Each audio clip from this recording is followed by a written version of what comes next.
Hello guys, Lit here. DGG have updated quite a lot of teaser in the last like week. So I want to talk about all of that one. So let's begin on number one is the change to Phanteon. Now Phanteon is accessible across all cards, which is I think is a good thing. I really don't like having to get all the Phanteon again every time I make a new character, but there will be some issue with some build, like Self Shield, if I'm not wrong. Does have some problem with some Phanteon effect from Brain King. So I don't know how they're going to solve that one. Probably they will leave that one out. So that's number one. Number two is the change on the trade. Now you can trade all the currency stack at once. And I believe how you do it by Ctrl Shift click. Now you can able to move all the currency stack in your tab, which is good. And the next one is Orb of Fusing. They add the quality of life where now you can control left click Orb of Fusing. The same thing with Jeweler Orbs. So now you can control left click until it's 6 link, which is a good thing. This is other reason why I never use Orb of Fusing, because I just don't want to click all that stuff. So I'm usually benchcraft it, but now since it's available, now it's become a lot easier for me to do that. And the next one is Breach. For the bridge hand, now when you get close to it, it's automatically open, which is I think is a very good thing. Clicking all that hand is really painful. And the next one is master missions. Not all master can appear at the same time. June, Nico, Alpha, and Bestiary, all of them can spawn at the same time.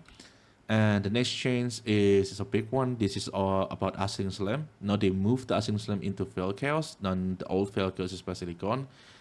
And this is kind of a win, because now you can trade Asling easier. You can use it on the trade side.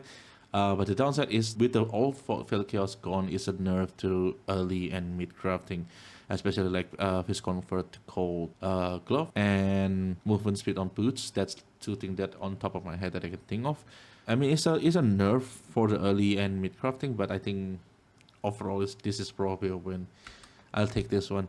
Now, the Veil Chaos Orb right now is also on the drop from Katarina, meaning you can target farm it, which is pretty nice. And they also make a change on Flask. Before, if you want to get quality, like 30% quality, or 28 or 30% quality on Flask, you have to use Hillock.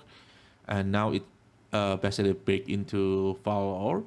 Now you can Vaal Orb your Flask. It have a range of -10 to +10 quality. And for the Flask, it's also they changed the elemental Flask. So now the elemental Flask no longer give less fire damage taken, less cold damage taken, something like that for the elemental Flask. Now it's become 5% to maximum fire resistance, which a nerf to Pathfinder build, if I'm not wrong.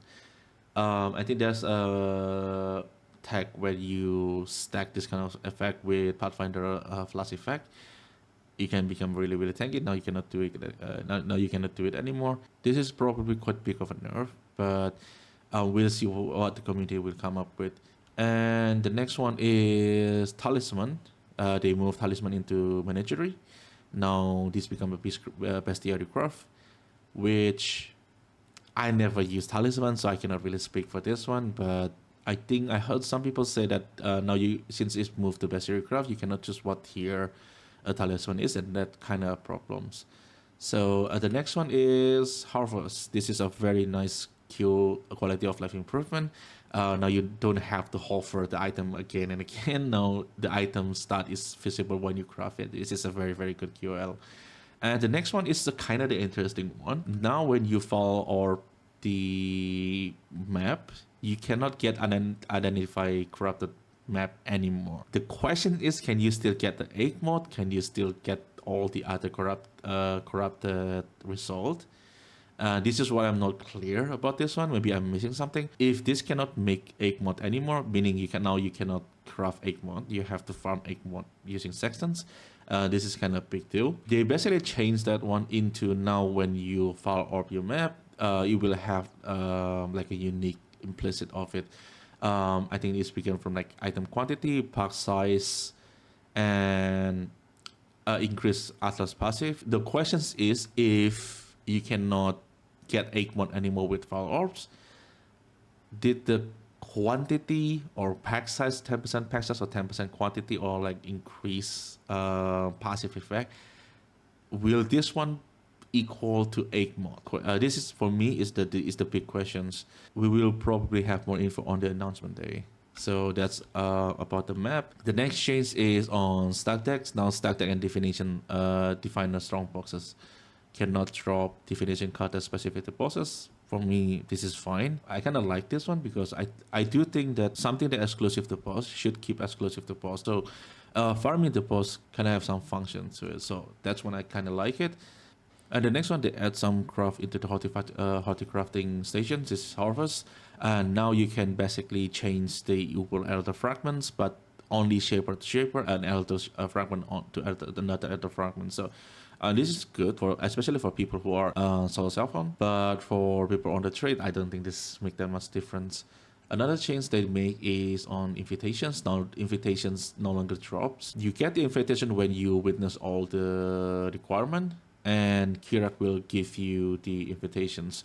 Now the problem with this one is because now you're only able to roll it after you finish all the witness. You kind of cannot make a preparations of it. So it's kind of a nerf in terms of the rotation time. Now you will have to take more times, and rolling it, you kind of have to read all of it because there's no regex. Before, when I do this kind of strategy, I will put them in the tab and use regex to roll all of them. Now you cannot do that one, so you have to roll them manually. So it will, I assume it will take more time. So, but the plus is you don't have to care about invitation drop. There's no more you have to buy invitation because the invitation not dropping. Now for the last one, this is